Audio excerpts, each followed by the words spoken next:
वारी रामकृष्ण हरी उपजोनी संसारी एक वेळ पाहे पापंढरी. श्री तुकोबाराय म्हणतात, सकळ तीर्थांचे माहेर भूवैकुंठ निर्विकार. सज्जन हो, आपल्याला माणूस म्हणून मिळालेला हा देह अमूल्य आहे. जे देवादिकांनाही करता येत नाही ते माणूस म्हणून आपल्याला सहज करता येतं. पुन्हा हा देह मिळेल न मिळेल देव जाणो. मानवी जीवनातील आनंदाचा चरमोत्कर्ष पाहायचा असेल तर एक वेळ तरी वारीच्या वाटेनं पांडुरंगाच्या पंढरीला जायला हवं. जया दोष परिहार नाही नाही धुंडिता शास्त्र.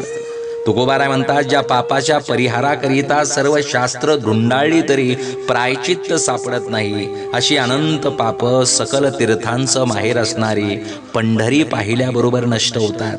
तुका म्हणे धरा निष्ठावंत भाव, जरी पंढरी राव पाहिजे तो. जय शिवराय.